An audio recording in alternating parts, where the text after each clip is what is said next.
Thank you. प्रभु यीशु मसीह के नाम में मैं फिर से आप सब लोग का स्वागत करता हूं। आशा रखता हूं आप परमेश्वर की दया का अनुभव कर रहे होंगे।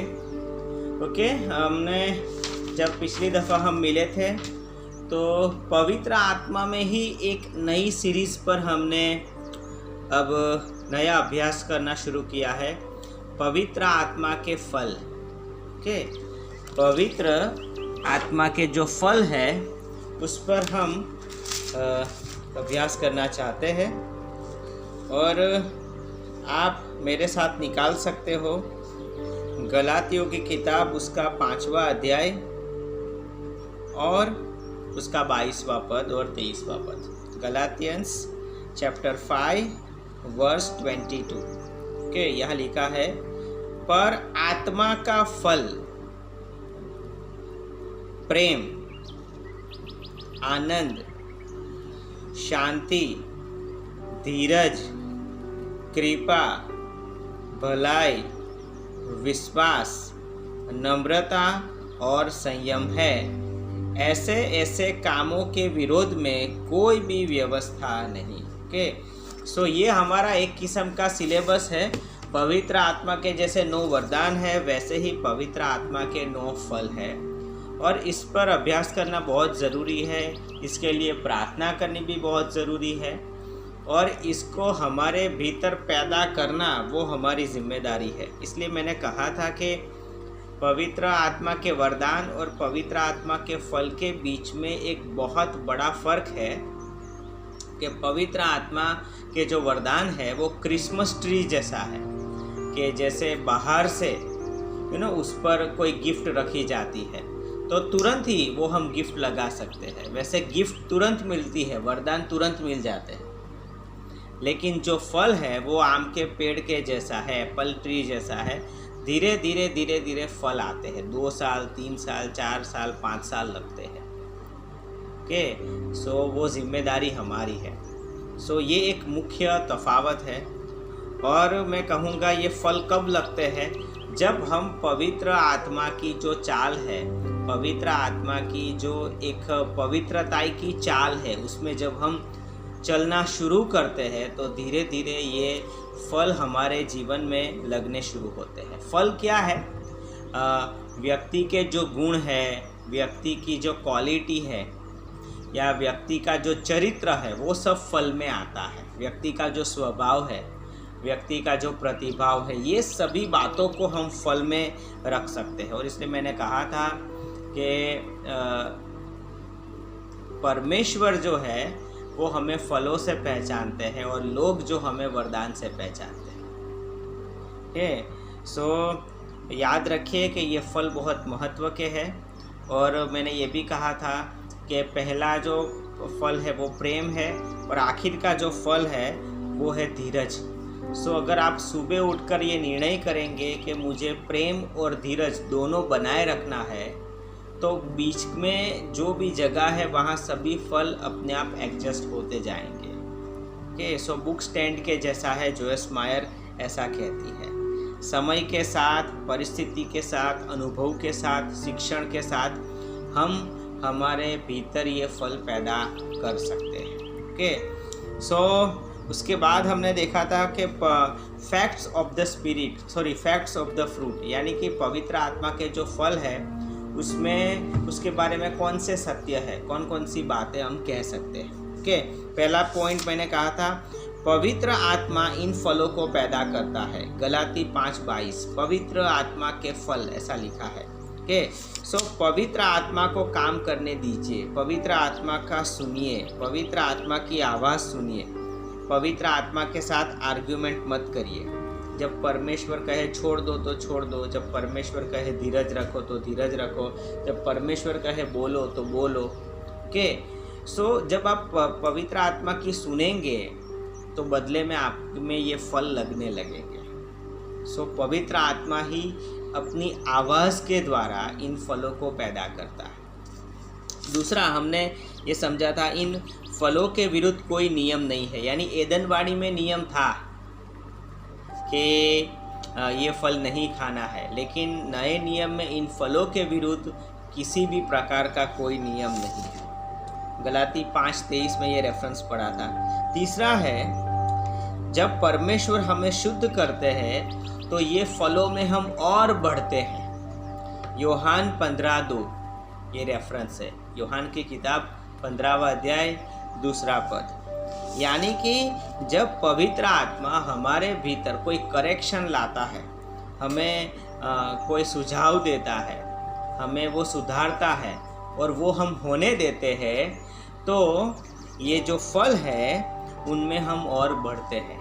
यानी कि परमेश्वर का एक सिद्धांत है कि वो क्या करता है, वो शुद्ध करता है। ओके, चौथा जो पॉइंट है वो ये है, यीशु में रहने से फल आते हैं। ओके, यूहन्ना की किताब 15वां अध्याय 5वां पद। जब हम यीशु के वचन में रहते हैं, यीशु के शिक्षण में रहते हैं, यीशु की आज्ञा में रहते हैं, यीशु की आत्मा में चलते हैं, तो समझिए फल लगने लगते हैं। इसलिए कहा गया है कि यीशु में रहने से फल आते हैं। अपने आप को आप पूछ सकते हो, क्या मैं यीशु में रहता हूँ? समझिए, तो फल होने चाहिए। अगर फल नहीं है तो सीधा अर्थ ये है कि हम यीशु में नहीं है अभी तक। 5वां पॉइंट है, ज़्यादा फल देने से परमेश्वर को महिमा मिलता है। यूहन्ना 15 और 8। कई लोग इस किस्म का एक गर्व लेते हैं कि भाई मेरे पास तो इतने वरदान है। फाइन, गर्व तो नहीं लेना चाहिए, बस परमेश्वर का अनुग्रह ऐसा ही बोलना चाहिए। लेकिन फिर भी लोग अंदर से अपने आप को खास मानते हैं। ओके, मेरे साथ भी ऐसा हो सकता है।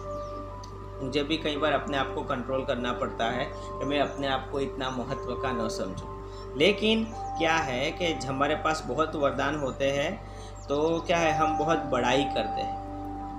लेकिन इससे ज़्यादा भी महत्व की बात यह है कि हमारे पास पवित्र आत्मा के 9 फल हो और 9 फलों के द्वारा हम प्रभु को महिमा दें। लोग ज़्यादातर वरदानों से ही प्रभु को महिमा देते हैं, फलों से प्रभु को महिमा देने की सोच लोगों में अभी इतनी है नहीं। बराबर है। जैसे कि एक जो पक्षी होता है उसकी 2 पाँख होती है, वैसा ही समझिए कि 9 वरदान है और 9 फल है। दोनों हमारे पास 9 वरदान भी होने चाहिए और दूसरी साइड 9 फल भी होने चाहिए, तो मसीह जीवन बैलेंस रहेगा। ओके, सो यहाँ तक मेरे ख्याल से हम समझ चुके हैं। अभी आगे समझते हैं 6वां पॉइंट, यूहन्ना 15:16। हमें इसलिए पैदा किया गया है, हमें इसलिए रखा गया है कि हम फल पैदा करें। समझिए, परमेश्वर ने हमें इसीलिए स्थापन किया है कि हम फल पैदा करें। कोई भी इंसान अपने घर के आंगन में जो आम का पेड़ है वो क्यों बोता है? क्योंकि उसे आम खाने हैं, कोई अच्छा लगे या अच्छी छांव आए, इसलिए कोई आम का पेड़ नहीं लगाता। आम का पेड़ लगाने का एक ही मकसद है कि मुझे आम खाना है। वैसे ही समझिए, परमेश्वर ने भी आपको इसलिए खड़ा किया है, इसलिए स्थापन किया है कि आप फल पैदा करो। तो समझिए, ये एक बहुत महत्व का विषय है। अपने आप को हमेशा जांचते रहो, क्या मैं फल दे रहा हूँ? क्योंकि हमारे माइंड में कैसा हो गया है, फल देना यानी सेवकाई करना, फल देना यानी वरदान में बहना, फल देना यानी अभिषेक दिखाना, फल देना यानी बुलाहट पूरी करना। लेकिन फल देना का एक्चुअली मीनिंग ये भी है कि आप फल दो। प्रेम, आनंद, शांति, धीरज, सहनशीलता, संयम, ये सब मेरे स्वभाव में बहुत साफ तरीके से दिखाई देने चाहिए। ऐसा नहीं होना चाहिए कि भाई रोहन भाई में बहुत खोदा ना तो थोड़ी शांति मिली, रोहन भाई में बहुत ढूंढा ना तो थोड़ा आनंद मिला। ऐसा नहीं होना चाहिए। वो बहुत इजीली जब आप किसी से मिलो तो तुरंत ही सामने वाले व्यक्ति को कुछ ऐसा लगना चाहिए कि कोई अलग व्यक्ति मुझे मिला, जिसमें एक शांति है, एक धीरज है, एक प्रेम है, एक नम्रता है, एक शिस्त है, एक संयम है। ओके, सो ये बहुत ढूंढना पड़ रहा है अगर हम में और आप में, तो अभी ये फल इतने आए ही नहीं। देखो, कुछ पेड़ को आप देखते हो, समझिए, एक बहुत बड़ा पेड़ है, बहुत बड़ा यानी बहुत बड़ा आम का पेड़ है, लेकिन उस पे अगर 5 ही आम लगे हैं तो आपको वो 5 आम ढूंढने में कितनी मेहनत करनी पड़ेगी, पता है? कहाँ छुपे होंगे, सबको आपको देखना पड़ेगा, पता नहीं ये कहाँ आम छुपे हुए हैं। लेकिन अगर कोई दूसरा पेड़ है जिसमें जो भी आम का ही है, लेकिन जिसमें अगर समझ लो 200 आम लगे हुए हैं, तो आम तुरंत ही दिखाई देंगे। अब वैसे ही समझो, क्या हमें 5 फल लगे हैं या 200 फल लगे हुए हैं, ये हमें समझना बहुत ज़रूरी है। कई बार ऐसा होता है कि जब हम लोगों से मिलते हैं तुरंत उनमें फल है ऐसा पता ही नहीं चलता, क्योंकि इतने कम होते हैं, इतने छोटे फल होते हैं कि भाई ये दिखाई नहीं देता। तो इसलिए मैं कहता हूँ कि फल पैदा करना यानी कि कैरेक्टर बनाना। समझो यीशु का कैरेक्टर कैसा था कि जब वो गेतसेमा की क्या है ये वाटिका में था, तभी भी जो सैनिक उसे पकड़ने आए, पतरस ने जब उसका कान काट दिया, तभी भी यीशु उसके कान को चंगा कर देता है। समझिए, यीशु तभी भी एक शांति में था, एक दया में था, उसमें तभी भी दया कम नहीं हुई थी। अपनी दुश्मनों के प्रति भी उस समय उसके भीतर वो ही दया थी जो इज़राइल प्रजा के लिए थी, जो अपने चेलों के लिए थी। यीशु ने कभी भी किसी इंसान से नफरत नहीं की, समझिए। तो ये दया उसमें उस समय भी थी। जब यीशु तूफान में फंस गया था, तो तूफान को शांत करने के लिए उसके भीतर शांति भी थी। चाहे जितना बड़ा तूफान था, सुनामी आ गई थी, लेकिन उसके भीतर शांति का फल था। उस तूफान की वजह से वो तूफान को उसने अपने भीतर आने नहीं दिया। चेलों में क्या हुआ, जो तूफान बाहर था वो तूफान अंदर घुस गया। समंदर जितना पागल हो गया था, चेले भी उतने ही पागल हो गए। लेकिन यीशु के केस में समंदर तो पागल हो गया, लेकिन यीशु ने अपने आप को पागल नहीं होने दिया। समझिए, ये है शांति बनाए रखना, ये है फलों को बनाए रखना। और इसके लिए आपको एक मेहनत करनी पड़ेगी। इसलिए वचन कहता है ना, कोई तेरे एक गाल पर तमाचा मारे तो दूसरा गाल भी उसे दे। ये कोई ऐसा नहीं है कि हमें घर में वो दीवार पे चिपकाने के लिए आती है, ये एक्चुअल है। और इसके लिए हमारे पास हिम्मत भी होनी चाहिए और हमारे पास धीरज भी होनी चाहिए। सो फल तो ऐसे है कि भाई आपको बाइबल के हर एक पन्ने पर मिलेंगे। और इसलिए मैंने कहा कि परमेश्वर ने हमें स्थापन ही इसलिए किया है कि हम फलों को पैदा करें। ओके, 6वां पॉइंट मैं यहाँ ख़त्म करता हूँ। 7वां पॉइंट, हमारे फल हमेशा रहने चाहिए। यूहान 15:16।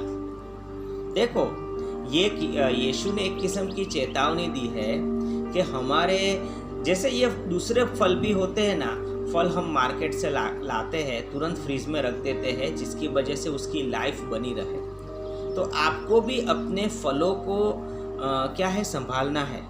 नहीं तो हो सकता है कि आपके फल बिगड़ जाए, आपके फल सूख जाए। अगर नींबू है या ऑरेंजिस है, अगर सूख जाती है, उसमें से बाद में जूस नहीं निकल सकता। कच्चा है तो भी जूस नहीं निकलेगा, खट्टा लगेगा। ज़्यादा पक गया तो कड़वा लगेगा, सूख गया तो जूस ही नहीं निकलेगा। तो एक उसका टाइम होता है जब वो क्या है, बहुत अच्छी सिचुएशन में होता है। तो वैसे ही समझिए, आपको भी अपने आप को एक अच्छी सिचुएशन में बनाए रखना है। अगर आपने अपने आप को नहीं संभाला तो जो फल पैदा भी हुए होंगे वो भी धीरे धीरे सड़ जाएंगे या बिगड़ जाएंगे। क्योंकि शैतान जो है वो हमारे फलों की चोरी करने के लिए भी आता है, समझो। अगर आपके पास धीरज है, मैंने भी अपने जीवन में धीरज पैदा की है, शांति पैदा की है, लेकिन कई बार मुझे ऐसा लगने लगता है कि मैं बहुत जल्दी गुस्से हो रहा हूँ। कई बार मुझे ऐसा लगता है कि मैं अपनी पेशेंस खो रहा हूँ, मेरी शांति खो रहा हूँ, मेरा आनंद में खो रहा हूँ। तुरंत ही मुझे ये सब बातें याद आने लगती है, तुरंत ही इन बातों पर मैं फिर से ध्यान ले जाता हूँ कि नहीं, ये मेरे निर्णय की बात है, ये मेरी जिम्मेदारी की बात है। अगर पवित्र आत्मा मेरे में है तो इन बातों पर मेरा अधिकार है, गुस्से पर मेरा अधिकार है, दुख की परिस्थिति पर मेरा अधिकार है। तो समझिए, आपको अपने फलों को संभाल के रखना पड़ेगा, क्योंकि शैतान आएगा। जैसे होता है ना कि भाई एक आम के पेड़ पर अगर बहुत अच्छे आम लगे हैं तो आम के पेड़ पर से आम की चोरी होगी। समझिए, अगर मेरे चर्च में एक भाई साहब है जो अपने गांव में उनके जो खेत है उन पर वो आम की खेती करते हैं। तो उन्होंने एक किस्सा जो सुनाया मुझे बहुत अजीब लगा। उन्होंने कहा कि एक बार सुबह 6 बजे 2 व्यक्ति बाइक पर आए, 2 बड़े बड़े थैले लेकर, और तुरंत ही उन्होंने सुबह 6 बजे 15 मिनट में, मैं तो कि अपने घर में सो रहा था, लेकिन तुरंत ही उन्होंने आम जो थे 15 मिनट में पूरा आम का वृक्ष पर से आम तोड़ लिए।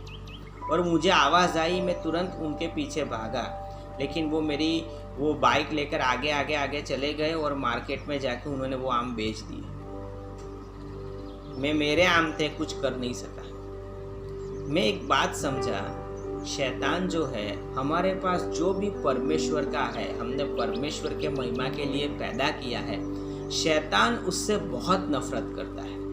समझिए, उसका स्वभाव है। और वो शैतान ये चाहता है किसी न किसी तरीके से हम हमारे फल जो है वो नष्ट कर दें, और इसलिए फल जो है वो हमेशा रहना ज़रूरी है। देखो, यूहन्ना 13:1 पढ़ते हैं। यूहन्ना की किताब, उसका 13वां अध्याय और उसका पहला पद मैं पढ़ता हूँ। क्या लिखा है? यहाँ लिखा है,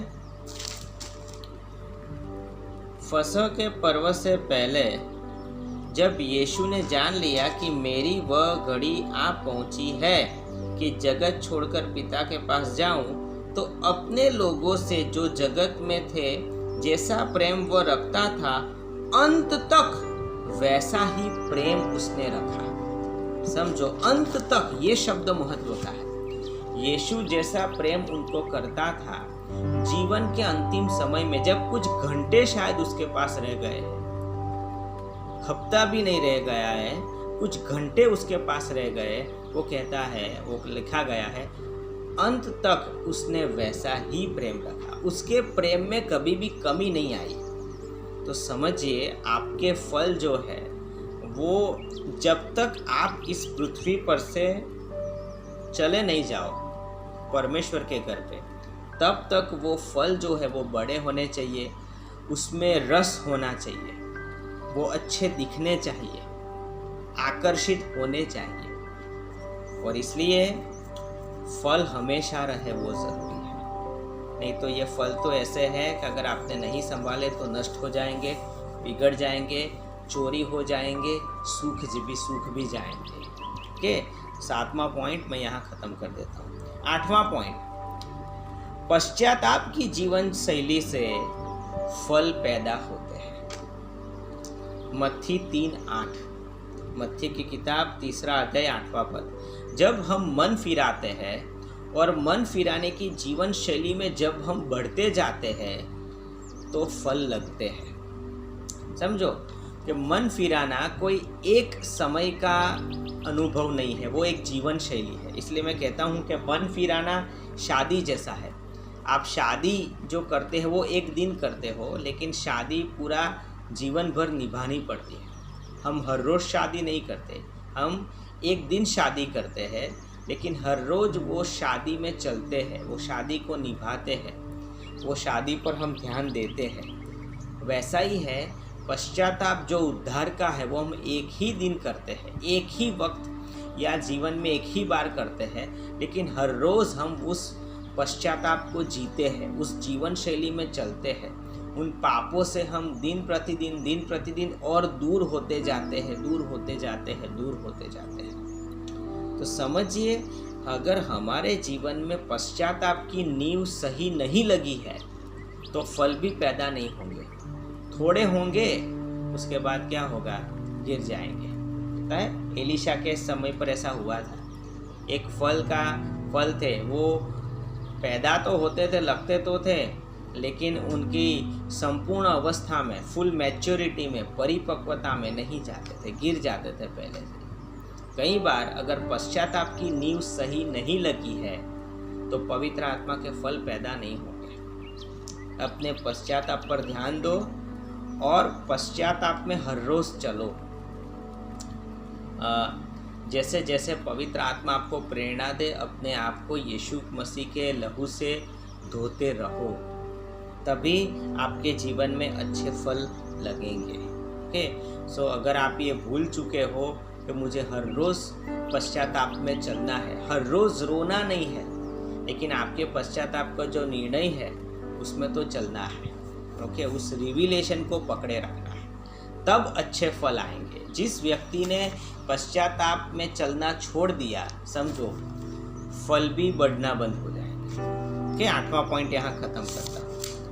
9वां पॉइंट जो मैं कहना चाहता हूँ, हम दूसरे लोगों को फलों के द्वारा ही पहचानेंगे। मत्ती 7:20, आइए पढ़ते हैं। मत्ती की किताब उसका 7वां अध्याय और उसका 20वां पद। क्या लिखा है? इस प्रकार उनके फलों से तुम उन्हें पहचान लोगे। बराबर है। चलो 15वीं आयत से ही पढ़ते हैं। झूठे भविष्य वक्ताओं से सावधान रहो, यानी कि किसी के पास प्रोफेसी की गिफ्ट है या कोई प्रॉफिट है, फिर भी उससे इम्प्रेस नहीं होना है, ऐसा लिखा गया है।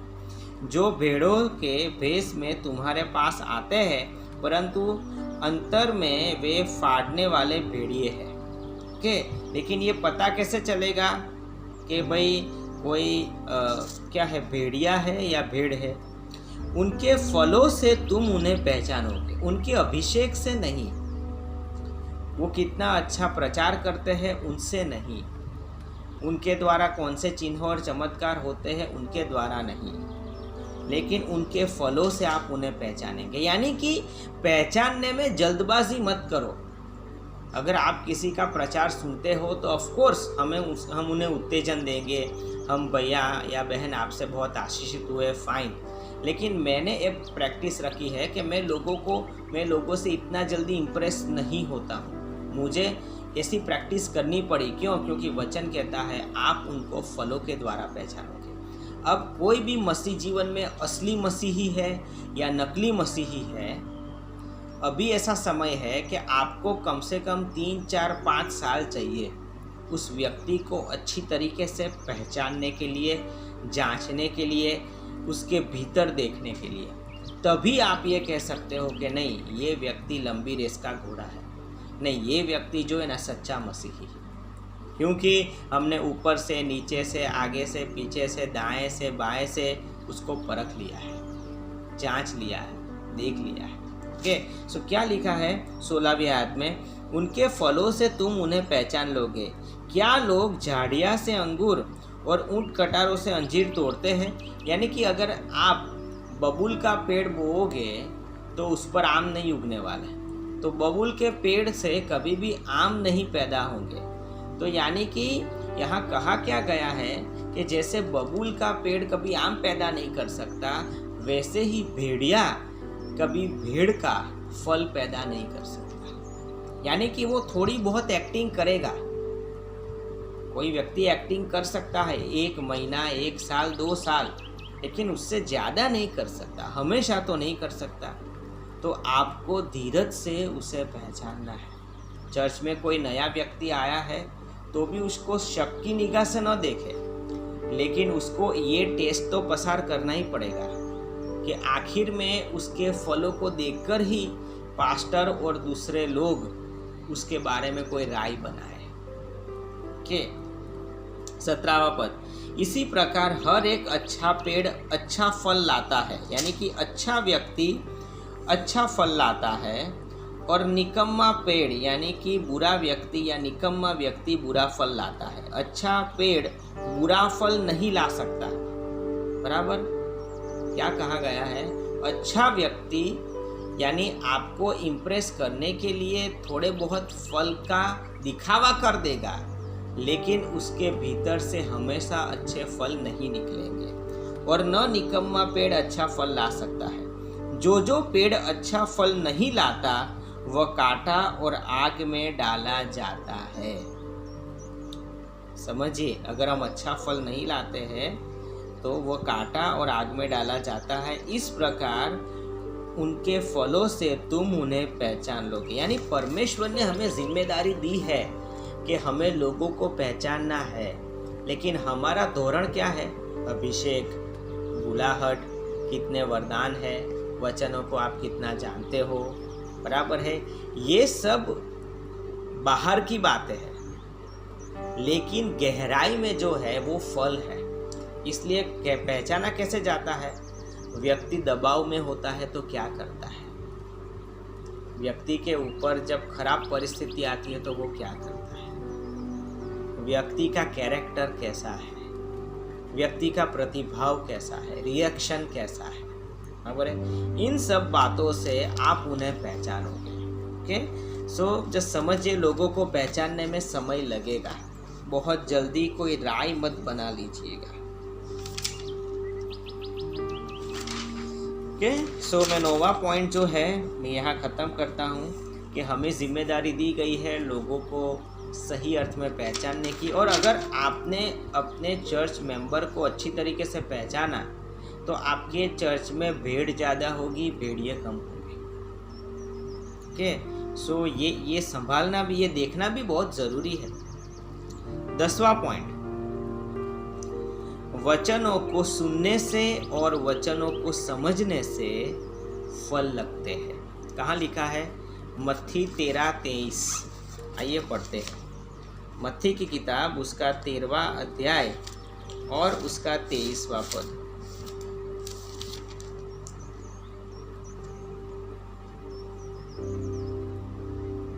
जो अच्छी भूमि में बोया गया यह वह है जो वचन को सुनकर समझता है। समझिए, वचन को सुनकर समझना है। सो अपने कान भी खुले रखिए और अपना दिमाग भी, बराबर है।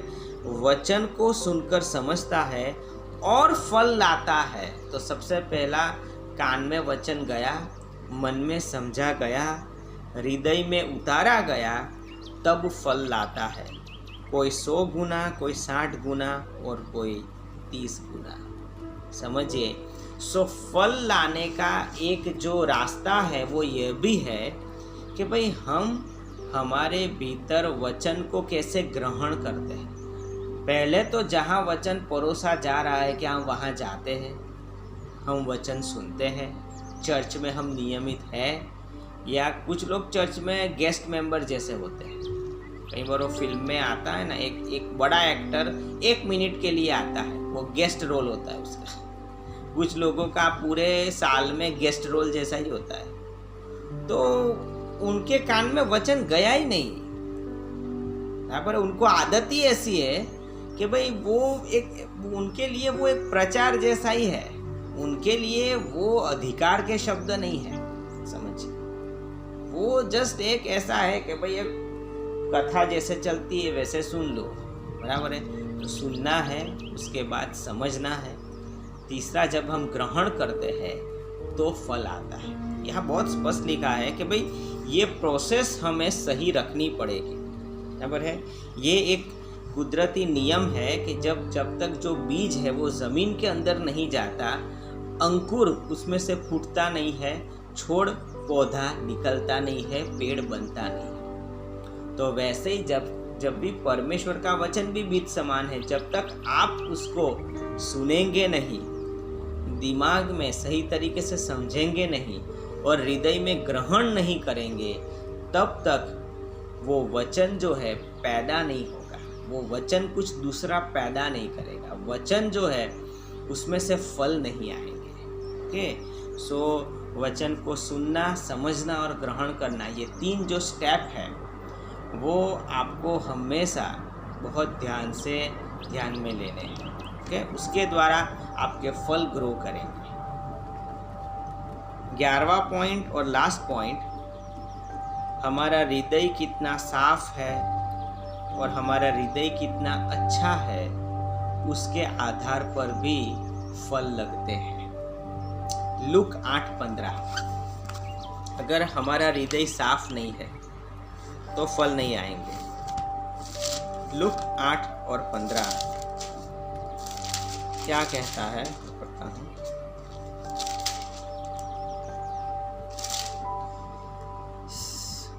पर अच्छी भूमि में कि वे हैं जो वचन सुनकर भले और उत्तम मन में संभाले रहते हैं और धीरज से फल लाते हैं। खबर है लूक जो है 8 और 15 ये वचन है। ओके,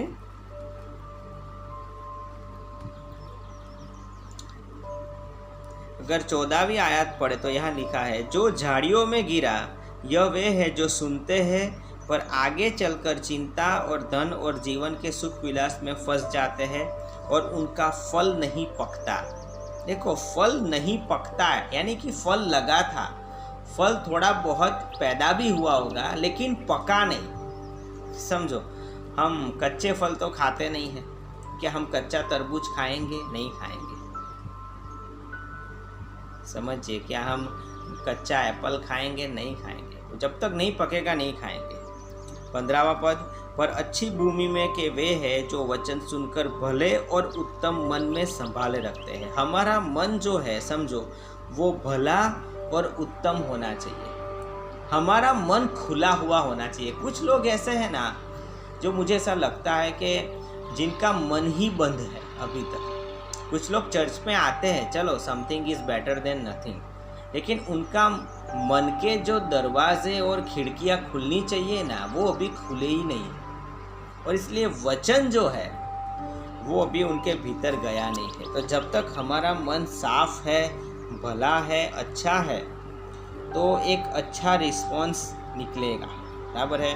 अगर आपको पढ़ना है तो दूसरा राजा 7वां अध्याय पहला और दूसरा पद पढ़ सकते हैं। बराबर है। दूसरा राजा 7वां अध्याय पहला और दूसरा पद। यहाँ एलीशा के समय में क्या होता है कि सब कुछ बंद हो गया है, लोग मर रहे हैं। और तब एलीशा कहता है कि कल सुबह अनाज बहुत सस्ता मिलेगा, कल सुबह अनाज बहुत सस्ता मिलेगा। परमेश्वर का वचन आया, लेकिन एक जो सरदार था वो कहता है ऐसा हो ही नहीं सकता ना। क्या मरा हुआ व्यक्ति जिंदा हो सकता है? नहीं हो सकता। क्या किसी की आंख नहीं है, दृष्टि आ सकती है? नहीं आ सकती। पर क्या हमारा भविष्य कभी सुरक्षित हो सकता है? नहीं हो सकता। यानी कि कुछ लोग इतने ज़्यादा नेगेटिव है, इतने ज़्यादा सूखे हैं, वचन का, पवित्र आत्मा का उनका कोई रिश्ता ही नहीं है कि जो भी वचन आता है उनको विश्वास अविश्वास से ज़्यादा वो उनको गलत ही लगता है। और वो सरदार क्या कहता है कि अगर आकाश की खिड़कियां भी खुल गई ना तो भी ऐसा नहीं होगा। इतना बहुत बड़ा, जैसे कि वो जो रिस्पॉन्स देता है उसमें वो परमेश्वर की बहुत बड़ी एक किस्म की इंसल्ट करता है। और एलीशा कहता है कल ऐसा होगा लेकिन तू देख नहीं पाएगा। और ऐसा ही हुआ। सो मेरा जो पॉइंट है कि कई बार फल क्यों नहीं पैदा होते, क्योंकि हमारा मन के दरवाजे और खिड़कियां ही नहीं खुले हैं। जो लोग हैं जो वचन पर विश्वास ही नहीं करते, वचन उनमें काम ही नहीं कर सकता। क्योंकि यीशु भी यहाँ आके रुक गए थे। समझो, जब यीशु एक जगह पर थे तो कहीं वो चिन्ह चमत्कार नहीं कर पाए। क्यों नहीं कर पाए? लोग अविश्वास में थे। तो परमेश्वर ने वही ठीक समझा, जो लोग अविश्वास में होते हैं वहाँ चिन्ह चमत्कार नहीं होते हैं। समझो, वहाँ फल नहीं लगते। एक बार एक व्यक्ति अंधा था, यीशु ने उसके लिए प्रार्थना करवाई और कहा तुझे क्या दिखता है? उसने कहा कि भाई मुझे इंसान जो है वो पेड़ जैसे दिखाई देते हैं, यानी कि उसकी दृष्टि साफ नहीं थी। तो यीशु उसको गांव के बाहर ले गया। ऐसा भी एक जगह पर लिखा है। क्यों? क्योंकि वो गांव अविश्वास से भरा हुआ था। तो यीशु उसको वो अविश्वास के वातावरण में से बाहर ले गया, फिर वहां जाके प्रार्थना कराई, वो देखने लगा। समझिए, कई बार फल नहीं आते हैं, उसका कारण अविश्वास भी होता है। सो मैं आपको एक उत्तेजन देना चाहता हूँ। ये 11 पॉइंट जो है, बराबर है, वो आप याद रखिए, ध्यान में रखिए कि भाई अगर हम चाहते हैं कि पवित्र आत्मा के फल हम में लगे, ये पवित्र आत्मा के फल हमें पैदा हो, तो ये 11 पॉइंट पर ध्यान दो। 11 रास्ते हैं जिनके द्वारा फल लगेंगे। ओके, और मैं कहता हूँ कि भाई ये जो फल है वो घर में भी लगेंगे, नौकरी पर आप जाएंगे तभी लगेंगे। यानी कि कौन कौन से एरिया है, समझिए परमेश्वर कौन कौन से मार्गों के द्वारा आपके जीवन में काम करेगा। परमेश्वर अगर चाहता है कि भाई मानो कि हसमुख भाई के जीवन में अच्छे फल लगे, तो कुटुंब में कोई ऐसा कैरेक्टर आएगा, कुटुंब में ऐसा कोई व्यक्ति आएगा जिसके लिए आपको धीरज रखनी पड़े, प्रेम रखना पड़े। समझिए आपका और उनका स्वभाव मैच न करता, लेकिन फिर भी आपको एडजस्ट करना पड़े, फल लगेंगे उस समय। आप नौकरी में जाओगे, बॉस विचित्र होगा, आपका स्टाफ आपका मानेगा नहीं, लोग विधर्मी होंगे। आप परमेश्वर की आवाज़ सुनेंगे, फल लगेंगे। समझो आप रिश्तों में जिनके साथ होंगे, समझो वहाँ कुछ न कुछ ऐसा होगा तो भाई आपको अपने आप को कंट्रोल करना पड़ेगा, फल लगेंगे। अगर आप स्कूल में जा रहे हो, आपकी बाजू में कॉलेज में ऐसे विद्यार्थी आकर बैठेंगे जो आपको तंग करेंगे, लेकिन उस समय फल लगेंगे। समझिए, तो आप जहाँ जाओ वहाँ अगर आप ये प्रार्थना में हो कि प्रभु मुझे फल चाहिए, तो परमेश्वर आपके जीवन में कुछ ऐसे लोगों को रखेंगे, ऐसी परिस्थितियों को रखेंगे और ऐसे अनुभव आपको देंगे कि भाई उसके द्वारा आप में फलों का विकास हो। 4-5 साल के बाद वो लोग, वो दिक्कतें चली जाएंगी, लेकिन फल बड़े हो जाएंगे। समझिए, तो समझिए कि भाई हम में फल है या नहीं, कैसे पता चले। जस्ट एक मैं छोटी सी बात बता रहा हूँ कि भाई मानो कि आप रास्ते पर चल रहे हो, आपका छोटा सा एक्सीडेंट होता है, आप क्या करते हो? आप में जो भी फल होंगे वो आप करोगे। या आपके घर में आपको टाइम पे आज खाना नहीं मिला, आपने कैसा रिएक्ट किया, ये आपके फल दिखाएंगे। अरे 3 बच्चों का खाना बनाने के लिए कितना टाइम लगेगा? अरे 3 लोगों का खाना बनाने में कितना टाइम लगता है? समझिए, ये हमारे जो रिएक्शंस है ये फल दिखाते हैं। मानो कि बहुत अच्छी मेरी कोई प्रिय चीज़ है, अगर वो टूट जाती है, मैं कैसा रिएक्ट करता हूँ? क्या उस चीज़ में मेरी जान बचती है? तो मुझे फल पर विचार करना चाहिए। बराबर है। जब मेरी भावनाएं डिस्टर्ब होती है, मैं क्या करता हूँ? ये फल दिखाता है। चलो, मेरा कोई मन पसंदीदा टीवी प्रोग्राम आ रहा है, लेकिन मुझे आज देखने को नहीं मिला, मैं क्या करता हूँ? मेरा स्वभाव कैसा हो जाता है? जब फ्री टाइम होता है, मैं क्या करता हूँ? बराबर है। आप चाहते हो बस में जाते हो, लेकिन आप बस में जाते हो, लेकिन बस में बैठने के लिए आपको सीट नहीं मिली, आपको 1 घंटा खड़ा रहना पड़ा। क्या आपके स्वभाव में कोई परिवर्तन आ गया? आप गुस्से में आ गए? क्या किया आपने? बराबर है। समझो आज वाइफ आपको नाश्ते का डब्बा देना भूल गई। इन सभी बातों से पता चलता है कि भाई हम में फल लगे हैं या नहीं। परमेश्वर आपके जीवन में ऐसी परिस्थिति आने देंगे जहां आपके हिसाब से काम नहीं होगा, समझिए।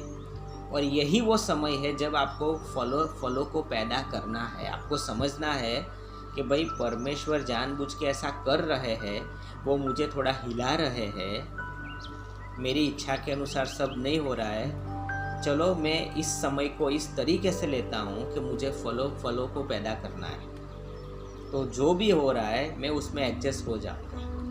बराबर है। परमेश्वर मेरी चिंता करते हैं, हमेशा ऐसा समय नहीं रहेगा, लेकिन परमेश्वर कुछ न कुछ मकसद के साथ अभी कर रहे हैं। परमेश्वर ने मेरे लिए कुछ सोचा होगा। ओके, तो समझो कि भाई उस समय आपको एक अलाउ करना है परमेश्वर के इस मेथड को, परमेश्वर के इस व्यवहार को अलाउ करना है कि आप में धीरे धीरे फल पैदा होते रहे। कुछ लोग कैसे होते हैं, अगर उनकी इच्छा के अनुसार कुछ नहीं हुआ तो वो धमाल करने लगते हैं, पागल हो जाते हैं, उनको गुस्सा आ जाता है। समझिए, हमें इन सभी बातों पर ध्यान देना है। समझिए, हमें इन सभी बातों पर ध्यान देना है, हमारे पूरे स्वभाव पे हमें ध्यान देना है। बराबर है। कोई भी बात ऐसी नहीं है, समझिए, कि भाई नहीं ये गुस्सा होने का वैलिड रीज़न है। नहीं, अगर बच्चों पर आपको गुस्सा करना पड़े अलग बात है, लेकिन पड़ोसी से झगड़ा करने का और गलत व्यवहार करने का कोई रीज़न नहीं होता है, बराबर है।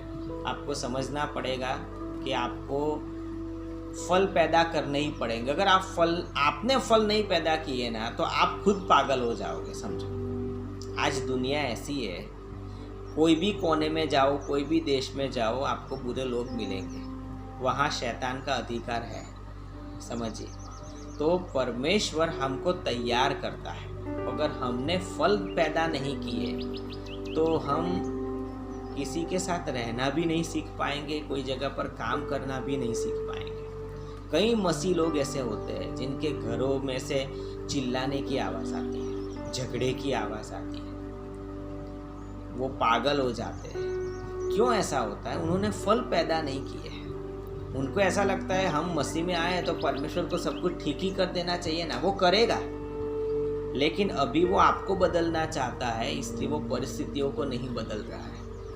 एक बार आप बदल गए, उसके बाद वो परिस्थितियों को भी बदलेगा, खबर है। तो फल परमेश्वर अगर पैदा करना चाहता है तो उसे करने दीजिए। आपको उसमें एक भूमिका अदा करनी है, आपको रिस्पॉन्स देना है, पवित्र आत्मा का सुनना है। और मैं कहता हूँ भाई 1 या 1.5 महीने में ये फल दिखना शुरू हो जाएंगे। अगर आप धीरज रख रहे हो तो 1-2 महीने में तो ये धीरज का छोटा सा पौधा लग जाएगा, प्रेम का छोटा सा पौधा लग जाएगा, शांति का छोटा सा पौधा लग जाएगा। ओके, सो इतना आज के लिए इनफ है। जब हम नेक्स्ट गुरुवार को मिलेंगे तो और ज़्यादा इन फलों पर स्टडी करेंगे।